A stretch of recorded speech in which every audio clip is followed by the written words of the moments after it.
Hello everyone, welcome to Force Impressions of Brave Story.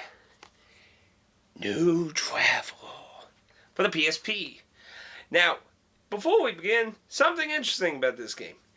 This is not the only game in the Brave Story. There are actually 3 of them. The PSP, the DS, and the PS2. What's also interesting is all 3 of these games came out at the same time. July 6, 2006. Weird. They're all 3 different games. Now, the PS2 game I found quite a bit of. It's a real-time action-adventure kind of thing. And this is more of a classic RPG. But what's really weird is I couldn't find anything. Nothing at all. Except for the DS game's cover. Nothing. Not even a most obscure fucking image of the gameplay. Really. I kept finding stuff related to a game called Brave Company on the 3DS, which I'm not sure if that's related to the series. As far as I can tell, it's not. But I can't find anything about this DS title. It's very odd. Very, very odd. Anywho. Those are actually both 2 titles I'm now interested in getting. But I guess we better focus on today's Forced Impressions. I will, just going with the cover, Xseed published the American version of this game. I really like the side cover, something different. And it has pretty much all the normal information you really need on the back. Xseed did a very nice job on providing us a colorful book. Thank you, man. I always appreciate having some color in my life. Now, obviously as Forced Impressions, I didn't get incredibly far, because, well, to give Forced Impressions, but anyway. So, story-wise, story comes off kind of weird to me, because, you know, you're looking at the game, and the cover, and the imagery, and it starts out in modern day. Modern day. And it's like batshit ridiculous to me. Basically, a guy and a girl are sitting on a bench with her dog on the side, and he's playing something that looks exactly like a PSP. Then her dog chases after a frog, and she chases after the dog. Then the dog comes and gets the boy, and the boy finds her passed down the sidewalk. Then all of a sudden, you hear a voice, find a frog, and it tells you to go to another world, ask the goddess there to change destiny with a wish. What is this? The Wizard of Oz, the Witch in the Wardrobe, and Ni Kuni all mixed together in one wacky journey? Well, the aesthetic choices of the story have to do with more of the Brave story. Basically, Brave Story, the whole beginning of it is a novel from Japan that got adapted into a manga, a film, an anime, 3 games. Oh my goodness. Well, the New Travel, I would assume, is more of a continuation of the other story. I think the Force game, from what I can understand, I think the Force game is supposed to be more of a basis of the novel in that. I did look at some also imagery of the anime cutscenes and stuff, and so I've seen one of the characters from the beginning of this game in there, so they seem to be all quadrilogistically linked together, but New Travel, I would assume, is probably the end of the timeline. So anyway, moving along. So you get took in this world called Vision! I don't know, I'm just going with it. So basically, you get thrown into a dungeon, you ask some generic questions that are probably more generic than the picking your kind of character in Kingdom Hearts 1, and you get assigned stat design based on those questions. There doesn't really seem to be much of a character class, you just seem to get different stats based on your answers, not really any difference in your character growth, as far as I can tell. Again, remember this is a Forced Impressions. I do not see any uniqueness towards the character. But then again, I didn't get far enough for him to really learn anything. Because apparently the main character is so fucking generic at the beginning of the game until you get the Forest Gemstone. Which I didn't go that far. Actually, I died because I died. I died because I wasn't really fighting a lot of random battles, so I probably got it too. But yeah. Anyway. So fast forwarding, you pass the trial, you kick ass, you're the little whittle, and you get swords and equipment and all that crap, and thrust it into the world of vision. And you basically went into a cat girl in a forest. And like, oh, well, that can't be a part. Oh yeah, there's the first part I remember. Cat girl with bow and arrow and healing magic. So you go to the town she goes to. She happens to run the inn. And you do some touring around, do a quest to find one of the villagers' items, come back. Then she's like, yeah, I'm joining you. After hopping on the bandwagon, you start going on off. And that's pretty much as far as I really got to the story. First issue I really had with the game, before I go into more about the gameplay, since it's an element of the story, obviously, the game suffers what I like to call dump every fucking thing on you as soon as possible syndrome. Now, while this ain't horrifying, it is very annoying to, like, dump so many concepts of something on you. You know, at the beginning game, obviously the game has to teach you certain things, but at the same time, dumping so much stuff on you is so annoying to a certain potential. Going across the river with the fisherman led to a talk about how the board cage leads to catching the boards and merging boards to make a board Pokemon thing. They can go to board tournaments and fight boards. And then give them to Snobs, which is a social network of board collectors.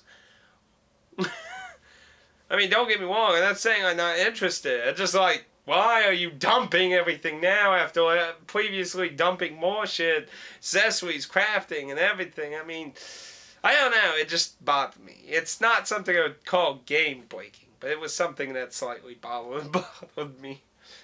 Anyway, gameplay. So, there was obviously normal. Most of it seems like normal RPG feel, except instead of MP, you have Brave points, which is slightly interesting. Because when you attack, you can recover Brave points. And apparently, the more you keep attacking an enemy, you get like a higher ratio that gives you more Brave point recovery, as long as you don't change, like, use a Brave thing and it resets that ratio scaling. And that's interesting because I really wonder how the game's going to balance itself a lot then. Or like enemies and bosses going to start getting really fucking strong where you have to strategically plan how much Brave and buffs and healing you want to do. Or is it going to become really easy because basically I can just blow everything away with all the ultimate moves and recover it easily by a few random battles just bitch slapping enemies with regular attacks. It certainly does seem like an interesting idea in the random battle design, but I would be afraid of the game becoming too easy. But it certainly does seem interesting. Another thing that also seems interesting is the extra attack. I'm not sure the exact thing that causes it, but it seems like when the enemy is near death, it can trigger your character to do an extra attack. And if the target you attacked actually dies, the extra attack will jump over to another enemy. Now, from my experience, it seems to happen when the enemy's really low on health, but that might not necessarily be the thing that triggers it. But still an interesting random element to the game. Something else I also noticed that was a little odd is characters can actually level up in combat. That's a bit odd. I don't like from tactics games. How many RPGs can you say you've leveled up in the middle of combat and you're still in the same battle? Not a lot that I know of aside from like tactics games, so that's a little odd. I'm not really sure if you can like if you learn skills through leveling, if you gain those skills right there and then, or if it has to wait until after the battle.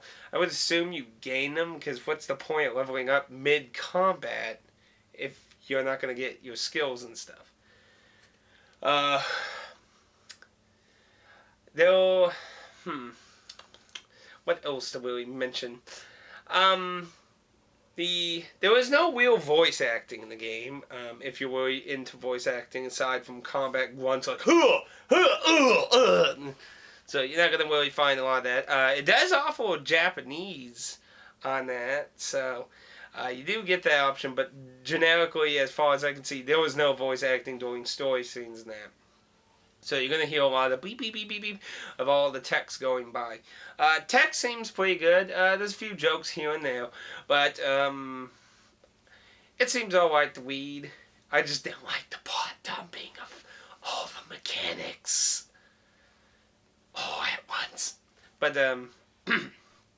now, from what it seems, you can have a max of 3 people in your party at a time, where I only got to 2, but I did meet one of the other characters before the end of my game.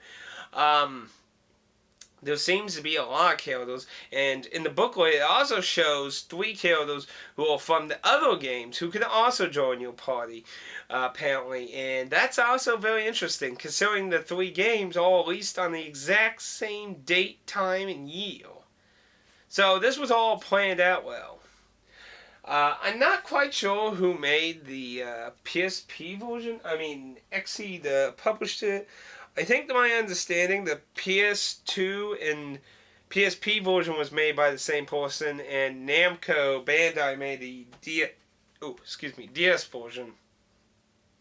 So the characters do look like people in the PS2 game, so that would make sense. But still very interesting. They all 3 came out at the same time. That's very interesting. Aside from that, it seems pretty stereotypical of most RPG elements. There was a crafting system for accessories where you just basically have to find the recipe design and then the materials, and bam, you can make the accessory. Characters can carry 3 accessories, armor, and a weapon. The main character, here's what I find interesting about the main character's weapon. It looks like the main character will never change his weapon, because it's apparently a very important plot device. Basically, the character has to fill it with gems and find the goddess to ask his wish to save his friend. So it sounds like every time you get a gem, your sword's most likely going to involve being upgraded, but technically you'll never get a new sword, it seems. So that certainly is a bit different. I don't usually see a lot of RPGs where the main character keeps like the same weapon throughout the whole thing without some kind of evolution or changing out. I mean, like, I guess you could argue Sora has the same keyblade and just changes out the chain, but that changes all the stats and everything. This is a evolution kind of thing, and I think it said there's only 5 gems, so there's not like those 20 different combinations of things, or you can have a go backwards. So it's a bit odd, but interesting. Not something I see too common. The cast seemed very colorful. Obviously, I didn't get to meet them all, but the book, like I said, shows all, plus 3 of the characters who, from my understanding, are from the PS3 game, and they seem all pretty nicely designed. You got the main character, the cat girl, you got this knight, a beast kind of dude, a really short guy, and this guy with horns that looks like he came from Class of Heroes, and then the 3 characters that seem to be from the... Also, from my understanding, this character here with the pack, he also apparently is from the film, I think. I've tried to make sure I understand, because a lot of this stuff ain't available in America. So, the novel is available in America, though. So, I'm trying to make sure I understood everything I could possibly about the game. Overall, though, it seems like a solid game. Sound... sound kind of seemed kind of generic. Graphical, though. For a 2006 PSP game, hell, I still think it looks really good. Hell, it looks a lot better than some fucking 3D games I've seen on the PSP. I wonder why a lot of them stick to 2D. Really want to go for that Popeye the Sailor look that Final Fantasy VII had? Yeah, I don't think so. Brave Story really has an impressive graphic design and artistic design to it. I really think they're pretty nice. Especially, I have to, because I always think it's really rewarding when you make female characters that ain't over-sexualized. I would be a liar if I said they weren't sexualized a little. I mean, usually if there's ever a catcall, this is kind of hard to get over that kind of idea. But I have to award the game so far from what I've seen that nothing's like hugely over-exaggerated sexualized, which is a concept that seems to be barren and dead in Japan. It's like, well, we need half-naked, huge boobs, ass, blah, blah, blah, blah. We can't have meaningful characters that easily. Not that I'm saying that all Japanese media is like that. I'm just saying it seems way too fucking common to have all kinds of crap like that. So I have to give it that for not going overboard on that kind of thing. But again, like I said, this is the first person. Didn't go really wrong with that. If I actually got a 2,000 or 3,000 model PSP to do Let's Play recordings, this actually has a really good chance of being something I would pick along with Classic Heroes. Overall, I'd say I'm pretty impressed for a 2006 game. I mean, it's pretty old. That was the last year the PS2 had any life in it. Because I believe November is when the PS3 came out. So, that's pretty impressive to be honest in my opinion. It's pretty colorful in that. I'm not really sure if the story is going to turn out interesting. It has a really odd intro.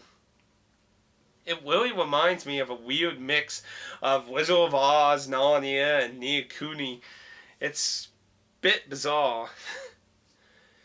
But it really does make me wonder how it's connected to the world. Because, I mean, she just collapsed in that. So it kind of makes me wonder if there's going to be a deeper meaning. And the reason I'm really curious about that is because the novel is pretty dark, actually. The main character of the novel went to Vision because his mother was committing suicide.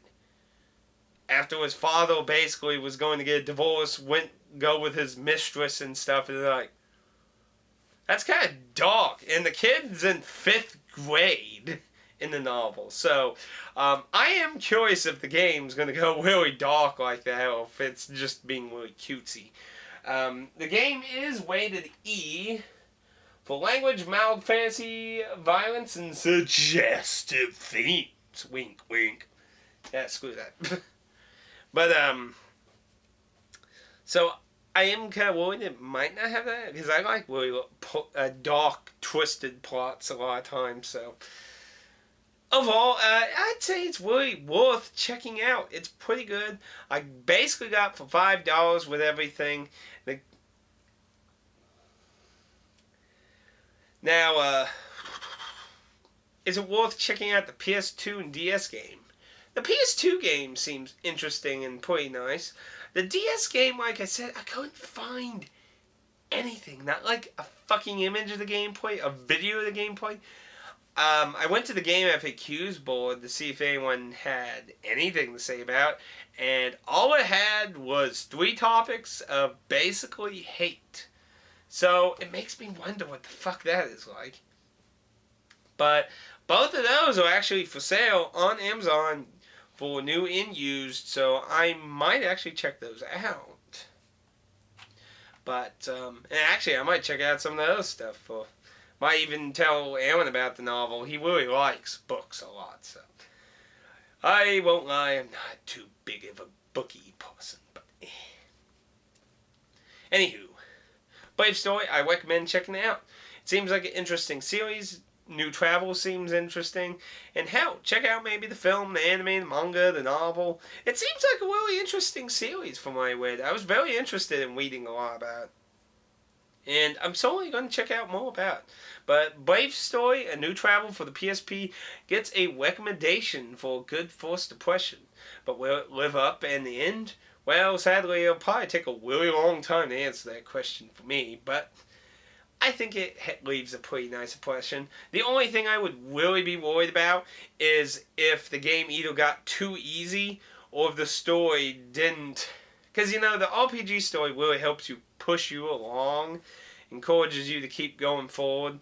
Because a lot of people can't always rely on the gameplay. I mean, the gameplay is very important, but some people just can't really get that motivation to keep going forward without a good story. And for those people, I would be worried a little bit about the story keeping that momentum going. But aside from that, gameplay seems pretty interesting in that. I'm more concerned about maybe becoming too easy because you get brave. But it'll be interesting to see how the game attempts to balance that out with combat and difficulty. So anyway, you get your thumbs up in the first impressions. Go check it out. Maybe the other series, like I said. Brave Story.